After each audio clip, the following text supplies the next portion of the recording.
ఆదివాసి మహాసభ తరపున మేము గ్రామాల్లో సందర్శించినప్పుడు గుర్తించిన సమస్యలు ఏమైనా ఉంటే అవి గ్రామస్తుల చేత తీర్మానం అనేది చేయించుకొని స్థానిక గ్రామ మిత్ర ఉంటారు. గ్రామ మిత్రులతో పాటు గ్రామస్తులతో పాటు సర్పంచ్ వీళ్ళకి కూడా తెలియజేసిన తర్వాతనే పై అధికారులకు, మండల స్థాయి అధికారులకు తెలియజేయడం జరుగుతుంది. అలాగా గతంలో ఎన్నో ఫిర్యాదులు చేసినప్పటికీ వాటి శాంక్షన్ అయితే తొందరగా జరగడం లేదు. అలాగే ఈరోజు కూడా దేగొందూరు పంచాయతీ బొడ్డుమామిడి గ్రామానికి సంబంధించి త్రాగునీటి వసతి గురించి మేము ఆ గ్రామాల్లో సందర్శించడం జరిగింది. అయితే అక్కడ గతంలో 2021లో ప్రభుత్వం నిర్మించిన మంచినీటి సదుపాయము ట్యాంకు అయితే 20,000 లీటర్స్ ట్యాంకు ఉంది. అది ప్రస్తుతం రిపేర్కు, అది మరమ్మతుకు గురై ఉంది. అక్కడ ఏంటంటే ఊట ద్వారా పైప్ లైన్ తవ్వి ఈ పర్యావరణంలో జరుగుతున్న మార్పుల కారణంగా ఎండిపోవడం జరిగింది.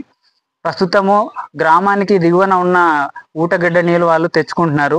ఈ ఊటగడ్డ దగ్గర వర్షాకాలంలో అయితే బురద నీరు చేరి కలుషితమై ఆ నీరుని వారు తాగుతున్నారు. ఈ నీరు వారు తాగడం వల్ల వాళ్ళకి జ్వరాలు, జలుబు, దగ్గు వంటి అనారోగ్యాలు గురవుతున్నారు. మనకి తాత్కాలికంగా కానీ పూర్తి స్థాయిగా మంచినీటి సదుపాయం అనేది జలజీవన్ మిషన్ పథకం కింద కానీ లేదంటే ఇతర పథకాల నుంచి కానీ వాళ్ళకి పూర్తి స్థాయి తాగునీటి వసతి కల్పించాలని గ్రామస్తుల తరఫున ఈరోజు ఐటీడీఏలో మేము స్పందన కార్యక్రమంలో ఫిర్యాదు చేయడం జరిగింది. అలాగే ఇప్పుడు గతంలో అప్లై చేసిన ఆరోపర్ పట్టాలు కానీ, హౌసింగ్ కానీ, రేషన్ కానీ, పెన్షన్లు కానీ ఇప్పటికీ అవి శాంక్షన్ కాలేదు. అసలు పెన్షన్ సంబంధించి సైట్ కూడా ఓపెన్ అవ్వడం లేదని సచివాలయాల్లో కానీ మండల స్థాయి అధికారులు కానీ చెప్తున్నారు.